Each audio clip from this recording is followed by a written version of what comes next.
ನಮಸ್ತೆ news Karnataka one ಟಿವಿಗೆ ಸ್ವಾಗತ. ಈ ದಿನದ ದೇವನಹಳ್ಳಿ ಟೌನ್ನ ಸರ್ಕಾರಿ ಪದವಿ ಪೂರ್ವ ಕಾಲೇಜಿನಲ್ಲಿ ಬೆಂಗಳೂರು ಗ್ರಾಮಾಂತರ ಜಿಲ್ಲಾ ಪಂಚಾಯತ್ ಶಾಲಾ ಶಿಕ್ಷಣ ಇಲಾಖೆ ಕ್ಷೇತ್ರ ಶಿಕ್ಷಣಾಧಿಕಾರಿಗಳು ಮತ್ತು ಕ್ಷೇತ್ರ ಸಮನ್ವಯಾಧಿಕಾರಿಗಳ ಕಾರ್ಯಾಲಯ ವತಿಯಿಂದ ಆಯೋಜಿಸಿದಂತಹ ದೇವನಹಳ್ಳಿ ತಾಲೂಕು ಮಟ್ಟದ ಪ್ರತಿಭಾ ಕಾರಂಜಿ ಕಲೋತ್ಸವ 2025ನೇ ಸಾಲಿನ ಸಾಂಸ್ಕೃತಿಕ ಕಾರ್ಯಕ್ರಮವನ್ನು ಉದ್ಘಾಟನೆ ನಡೆದ ಸುದ್ದಿ ನಿಮ್ಮ ನ್ಯೂಸ್ ಕರ್ನಾಟಕ ಒನ್ ಟಿವಿಯಲ್ಲಿ ವೀಕ್ಷಿಸಿ. ಮಾದರಿ ಶಾಲಾ ಕಟ್ಟಡ ನಿರ್ಮಾಣಕ್ಕೆ ಕ್ರಮ. ಪ್ರತಿಭಾ ಕಾರಂಜಿಯು ಮಕ್ಕಳ ಪ್ರತಿಭೆಗೆ ಉತ್ತಮ ವೇದಿಕೆ. ಸಚಿವ ಕೆಎಚ್ ಮುನಿಯಪ್ಪ. ಮಕ್ಕಳಿಗೆ ವಿದ್ಯಾಭ್ಯಾಸದ ಜೊತೆಗೆ ಕ್ರೀಡೆ ಸಾಂಸ್ಕೃತಿಕ ಕಾರ್ಯಕ್ರಮಗಳು ಆಯೋಜನೆ ಮಾಡೋದ್ರಿಂದ ದೈಹಿಕವಾಗಿ ಹಾಗೂ ಮಾನಸಿಕವಾಗಿ ಸದೃಢರಾಗುವ ಜೊತೆಗೆ ಮಕ್ಕಳ ಪ್ರತಿಭೆ ಗುರುತಿಸಲು ಉತ್ತಮ ಅವಕಾಶ ಸಿಕ್ಕಂತಾಗ್ತದೆ ಅಂತ ಹೇಳಿ ಆಹಾರ ನಾಗರಿಕ ಸರಬರಾಜು ಮತ್ತು ಗ್ರಾಹಕ ವ್ಯವಹಾರಗಳ ಇಲಾಖೆ ಸಚಿವರು ಹಾಗೂ ಜಿಲ್ಲಾ ಉಸ್ತುವಾರಿ ಸಚಿವರಾದಂತಹ ಕೆಎಚ್ ಮುನಿಯಪ್ಪ ಅವರು ಹೇಳಿದರು.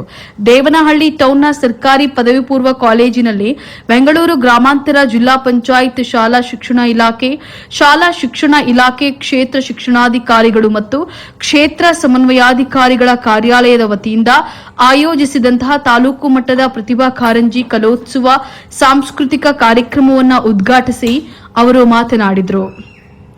ಸರ್ಕಾರವು ಶಾಲೆಗಳಲ್ಲಿ ಪ್ರತಿಭಾ ಕಾರಂಜಿ ಸಾಂಸ್ಕೃತಿಕ ಕಾರ್ಯಕ್ರಮಗಳನ್ನು ಆಯೋಜಿಸಿ ಉತ್ತಮ ಕೆಲಸ ಮಾಡ್ತಾ ಇದೆ. ವಿದ್ಯಾಭ್ಯಾಸದ ಜೊತೆಗೆ ಸಾಂಸ್ಕೃತಿಕ ಕಾರ್ಯಕ್ರಮಗಳಾದಂತಹ ನೃತ್ಯ, ಭಾಷಣ ಸ್ಪರ್ಧೆ, ರಸಪ್ರಶ್ನೆ, ಜಾನಪದ ಗೀತೆ, ಭಾವಗೀತೆ, ಭರತನಾಟ್ಯ, ಏಕಪಾತ್ರ ಅಭಿನಯ, ನಾಟಕ ಮುಂತಾದ ಕಲೆ ಪ್ರತಿಭೆಯನ್ನ ಮಕ್ಕಳು ತೋರಿಸಲು ಉತ್ತಮ ವೇದಿಕೆಯಾಗಿದೆ ಅಂತ ಹೇಳಿ ತಿಳಿಸಿದ್ರು.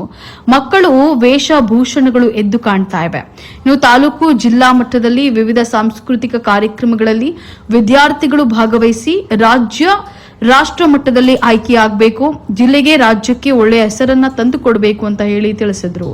ಮಕ್ಕಳನ್ನ ಪೋಷಿಸಿ ಬೆಳೆಸೋದ್ರಲ್ಲಿ ಪೋಷಕರ ಪಾತ್ರ ಎಷ್ಟು ಮುಖ್ಯವೋ ಹಾಗೆಯೇ ಶಿಕ್ಷಕರ ಪಾತ್ರ ಅಷ್ಟೇ ಮುಖ್ಯ. ವಿದ್ಯಾಭ್ಯಾಸದ ಜೊತೆಗೆ ಮಕ್ಕಳಿಗೆ ಸಂಸ್ಕಾರವನ್ನ ಕಲಿಸಬೇಕು. ಉತ್ತಮ ವ್ಯಕ್ತಿತ್ವ ರೂಪಿಸಿಕೊಳ್ಳೋದು, ಭವ್ಯ ಭಾರತ ನಿರ್ಮಾಣಕ್ಕೆ ಮಕ್ಕಳನ್ನ ಬೆಳೆಸೋದು ಪೋಷಕರ ಶಿಕ್ಷಕರ ಮೇಲಿದೆ ಅಂತ ಹೇಳಿ ತಿಳಿಸಿದ್ರು. ಮಾದರಿ ಶಾಲಾ ಕಟ್ಟಡ ನಿರ್ಮಾಣಕ್ಕೆ ಕ್ರಮ. ಈಗಿನ ಸರ್ಕಾರಿ ಪ್ರೌಢಶಾಲೆಯು ಸುಮಾರು 75 ವರ್ಷದ ಹಳೆಯ ಕಟ್ಟಡವಾಗಿದೆ. ಇನ್ಫೋಸಿಸ್ ಸಂಸ್ಥೆಯು ಸಿಎಸ್ಆರ್ ಅನುದಾನದಡಿ 25 ಕೊಠಡಿ ನಿರ್ಮಿಸಲು ಉದ್ದೇಶಿಸಿದ್ದಾರೆ. ಸರ್ಕಾರಿ ಹಾಗೂ ಸಿಎಸ್ಆರ್ ಅನುದಾನದಡಿ ಸುಸಜ್ಜಿತ ಮಾದರಿ ಸರ್ಕಾರಿ ಶಾಲೆಯನ್ನು ನಿರ್ಮಿಸಲಾಗುವುದು. ಅಧಿಕಾರಿಗಳು ಮಾದರಿ ಕಟ್ಟಡದ ರೂಪುರೇಷೆಯನ್ನು ಸಿದ್ಧಪಡಿಸಿ ವರದಿ ನೀಡಿ ಆದಷ್ಟು ಬೇಗ ಕೆಲಸ ಶುರು ಮಾಡೋಣ ಅಂತ ಹೇಳಿ ತಿಳಿಸಿದರು.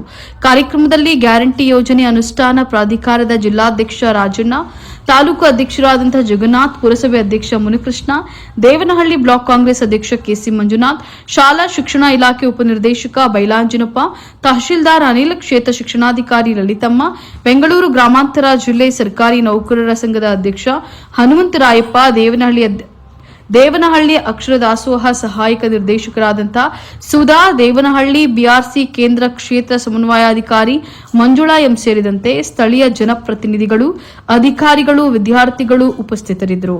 ನ್ಯೂಸ್ ಕರ್ನಾಟಕ ಒನ್ ಟಿವಿ ಸಂಪಾದಕರು, ಗ್ರಾಮಾಂತರ ಜಿಲ್ಲಾ ವರದಿ ಸೀತಾರಾಮ್. ಪವಿತ್ರ